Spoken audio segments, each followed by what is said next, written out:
Hello, hello, hello to the podcast where everyone loves BDC. Right? Right? This is the wrong show, Ben. Let me This just. is a different show. Is it? Is it though? Anyway, Yes, different show. I was going to say we have a new friend, but now I'm going to say we have a loose acquaintance joining us today. Loose acquaintance. So, I'm not, yeah, and I brought you cookies too. hey, friend. Hi. Let me have a drink first. Sounds great. Of course, I was just about to cough, and nobody wants to hear that. So, acquaintance / cookie bringing friend. Who are you? Cookie Monster. That's fair. The secret has been revealed. Yes. My name is John Morehouse. I live in Louisville, Kentucky. I don't know what else you want to know. Well, I can confirm the Louisville, Kentucky part. You have been here. But are you working in data in some ways, or did we make a mistake by bringing on the show? Yeah. Yes, I have actually been working in data / IT since I was about 18. I am older, so I won't tell you how long that, what year that started, but I've been working specifically with data and SQL Server specifically for about 18 years now, I think. 17 years. I don't know. I told you I was old, so my memory is... So you started working in data before you got into IT, I see. No. See what I did there? I was just telling people you're like 35, but you no, I'm not. I am not 35, but I love you for that. That touches me. I tried. Yes. I currently work for a company called Denny Cherry Associates Consulting. We specialize in doing lots of things with data, mostly SQL Server related, but a lot of cloud work.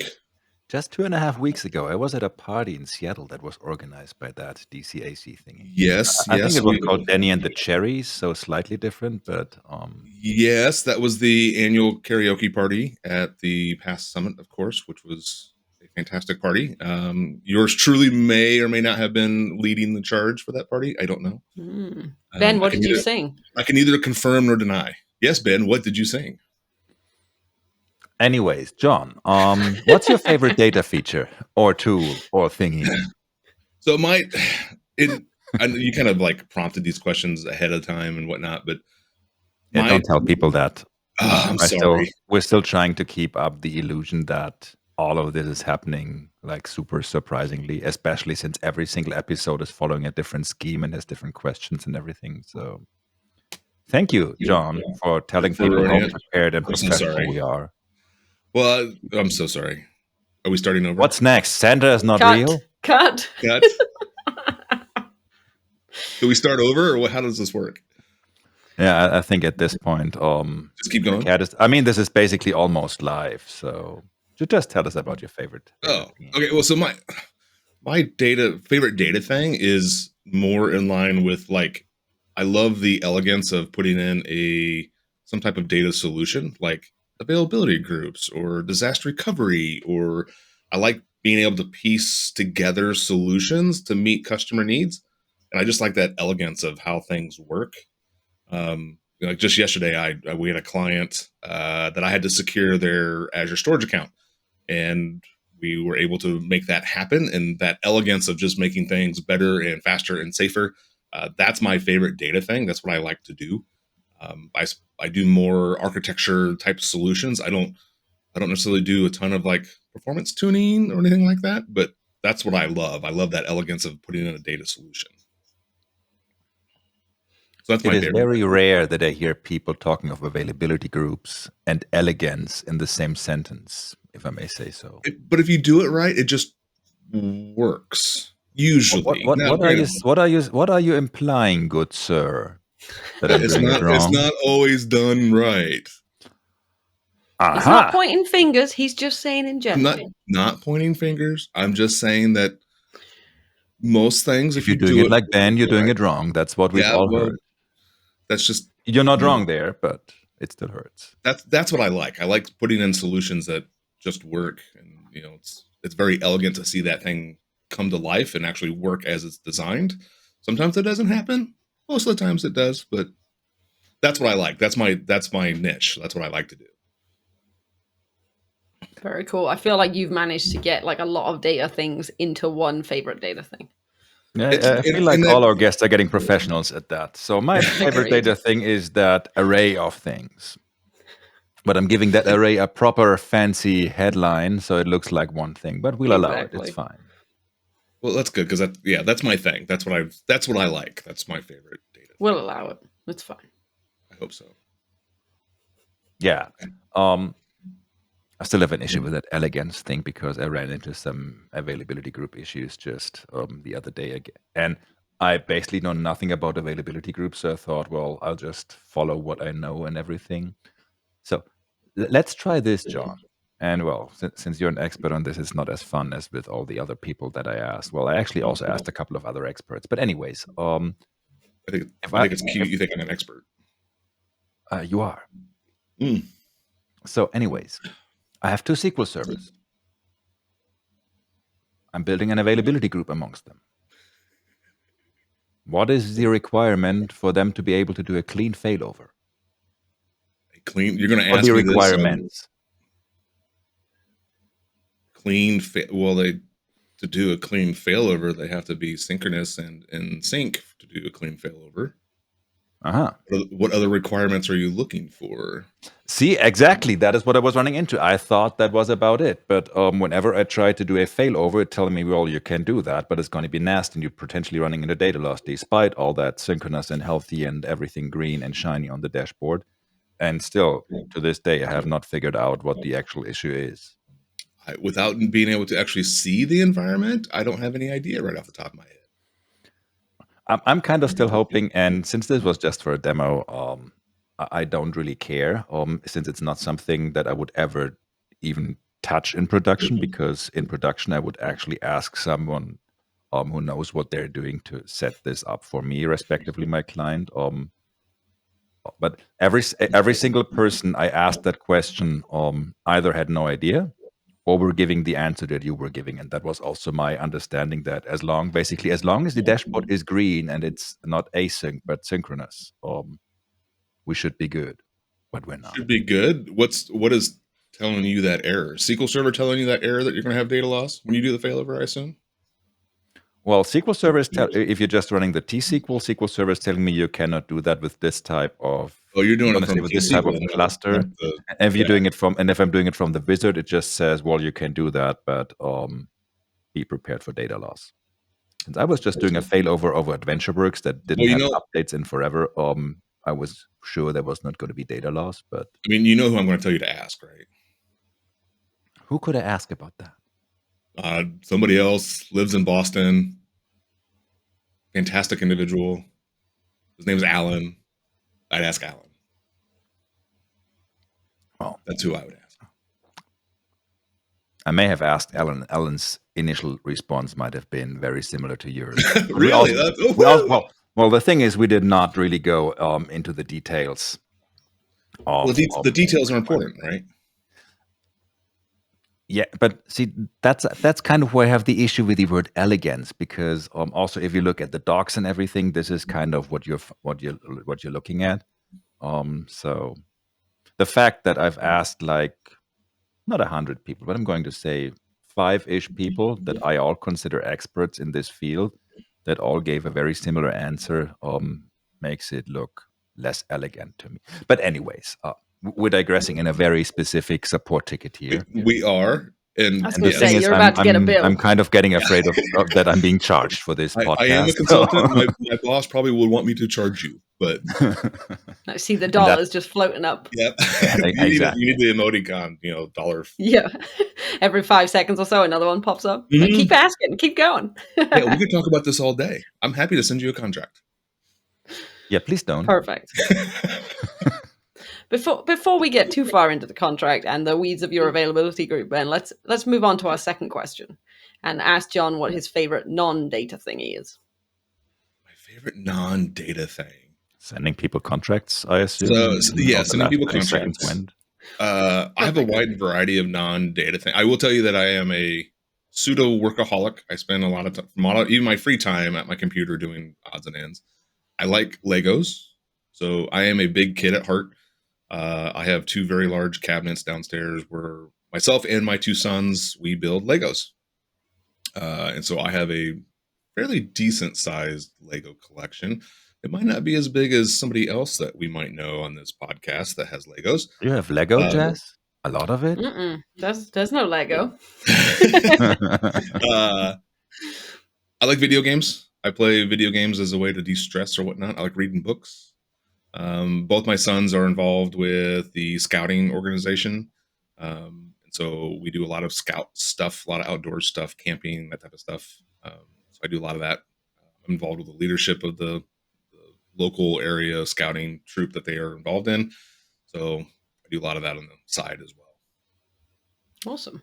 So those are my favorite non-data things. What's your latest Lego project? I have several. I actually have several waiting in the wings, and they're big. Like the ones that I have waiting are big, but I lack the space to be able to actually put them together. Like somebody bought me, and that someone is my significant other, who we all know. She bought me the AT-AT from Star Wars, which is like some 8,000 pieces or 10,000. Like it's massive. But it would take me forever to put together, and somebody else might already have it. I don't know if you have it, Ben. I have it, but it's equally unbuilt. So I'm now at more than 10 big unbuilt sets. The recent addition to me was the Gringotts Bank from Harry Potter, that just rather recently came out. The thing is, I haven't built a set since Gwenny was born. I built the sets are time consuming and everything. So and I don't have the space. And the other Lego, I love Lego, but I also like the Technic Lego sets. The ones that move and have like. Monica bought me there's a big semi truck that's pneumatic and has a crane, and it's a tow truck, right? It's a big semi tow truck. It's one of my favorite builds. And I like those Technics where they've got gears and the things actually move and do things. But they're more complicated. Like I have, she actually bought me the helicopter. There's a helicopter one that's a rescue helicopter. Yeah. And the reviews online say that that's like the most complicated build that you can do. And I'm like, I'm kind of scared to actually attempt it. So that's another one that's waiting in the wings for me to go do. So you basically need to buy a new house so that you have more room for Lego. Great. Yes. See that is my advantage, because all my Legos at the office, if I'm running out of space, all I need to do is fire some people. I'm sorry, we have to let you go. I need Lego space. And I'm pretty sure, despite German labor laws and all that, everyone would be like, yeah, that sounds reasonable. We'll allow it. Yeah. There's probably like a Lego clause in those rules. Pretty much. Sounds reasonable to me. It's in the contract. It's in the contract. So yeah, Legos is one thing that I like to do when I'm not doing data stuff. Very cool. Now I want to build Lego. Yeah, me too. Maybe I'll do a set over Christmas or so. We will see. Just be like, I've got to go to work. There's an emergency, and then you can build your Lego. There's a Lego emergency. You don't specify that. You just say a work emergency, and then you go to the office and you build Legos. Well, the thing is, at some point they're gonna visit me at the office, and then they're gonna be like, "Why are there like 17 new sets? And why are you always working late?" And then they're gonna connect the dots. And yeah, but they'll be in someone else's office. Remember, you need to get Gwenny into Lego. That is definitely the midterm plan. At the same time, at 2.5, and her current attention span, and also I'm going to say small pieces, motorical skills with regards to small pieces and all that. Yeah, it might be another week or two until we get there. Yeah, I can't wait till my nephew gets to Lego age. I'm all in. And as a parent, Lego is like one of the few toys that I will actually actively invest in for my kids. I think a lot of toys are just distraction and not necessarily worth the money. But I love how watching kids tear apart Lego and rebuild it, and they come up with my kids come up with some wild, crazy ideas, and they go build it. And I think it's super enjoyment to go watch them do that. I love to see their minds work. And so I told them, hey, if we want to go buy a Lego set, cool, but you have to build it. You have to like actively engage into building that process or doing that process. But it's really cool to watch. Yeah, that is cool. All that talk about physical activity, like building stuff, made me really hungry. Oh, That's Jess's impressed face on another amazing segue. I don't know how I keep doing it, but that was well handled. You are a professional, if nothing else. well, I'm something else actually. But anyways, that should be a sticker. I'm something else. Anyways, John, Yes. what's your favorite food? Just Especially and keep in mind, after you answered, you're contractually obliged to actually prepare or buy that food for Jess and myself. well, Just in case you're now coming up with something super complicated So that we- you can't. so we just had this food not too long ago. And my oldest son, who's 13, has asked me this question multiple times, and I tell him the same thing because I really don't. We all know I like food. My favorite food is probably what I would call ethnic food: Indian, Chinese, Japanese, Thai, anything non-American. I will pretty much eat, and that's my preferred choice. But I don't have like one specific food of this dish is my favorite because I love them all. Right. That's why I like going to I can Dai Tung Fung, whatever the places that we go Din to Tai in Fung. Seattle. Yes, thank you. Just the DTF. Okay, well DTF, but that's like one of my favorite places to eat because it's such a wide variety of that ethnic food. So Indian's one of my favorites, and Thai is one of my favorites, and so I have lots of favorites, unfortunately. So your favorite data thing was like building anything data, and your favorite food is all food. Well, Pretty- all non-American Pretty food. much. All Pretty food. much. There minus are American. there are American foods that I All food. absolutely love. But if I had to choose, it would be something outside of this country of the United States. It would be So Indian what you're food saying or- is your favorite food is non-American food, but also some American food. That's right. there are some, but if you have to if you're forcing me to narrow it down, it would be Indian or Thai or Chinese or Japanese or something that I normally other cultures. Like I can remember working in an organization where they had a day where if you were born outside the United States or whatnot, they brought in food from their home country, and I was in heaven. So many different cultures and their representation of their food. It was amazing. It was just simply amazing. One of the best days I went to work there because there was just all this one glorious food from other countries. It was wonderful. Yeah, that's one of my favorite parts about traveling is just finding food from like that country and checking it out. I love trying different foods. I love traveling as well, just like you, Jess, and seeing what's going on and see what their food is, what the culture's like. We just came back from Belgium from data mines, and it was love the food. Just love the food. That's probably why I gained like 10 pounds on that trip. That means it was a good trip. Mm-hmm. That's how we measure it. It was a great trip. It was a great trip. I love traveling to the UK and the Europe side of things. Your trains, man, I wish the United States had a train system like that. Oh my gosh. Yeah. Well, you have like the most miles of track out of anyone, right? And then no passenger trains. Yeah. Or few passenger trains. Yeah. I love that we could fly into Amsterdam and then take a 2-hour train, and we're in a different country, and just 2 hours back, and we're back in Amsterdam. Wish we could do that here. It's awesome. Segue. I mean, you can also take a 2-hour train in the US, which will take you from New York City to New Jersey. So, well, you can take a train across the United States for another 2 hours, and you're back in New York City. So it's not like the concept doesn't exist. It's just no, the concept it does exist, and you can go across the United States on train. It's going to take you like 3 days. Mm-hmm. Some people do enjoy that. To coast, but I mean, Alan White did that for last year's summit again. Oh, yeah. You can do it. I'm just saying that the train system in the UK and in Europe is significantly better than here. I'm just saying that's one of the things I love about traveling abroad. And the food. Well, we went from food to trains. Sorry. segue. Well, we Favorite do thing. serve food on our train, so I guess that all makes sense. Yeah. Perfect. Anyways, I feel like I'd have to double check the bylaws of this podcast if giving my favorite food is all food, as long as it's either coming from the US or from someplace else, is actually an acceptable answer. We may have to get back to you on that, John, but I guess we'll accept it for now, just because we are very forgiving and welcoming people. Well, I appreciate that. Thank you very much. It's what we do. Yeah. Thank you so much for taking the time to join us. Yeah, thanks for having me. I appreciate it. For people getting to know you a bit more. And with that, thank you again. Thank you, Jess. Thank you, everyone, for watching. And we see you all next week. Bye. Bye. Bye, folks.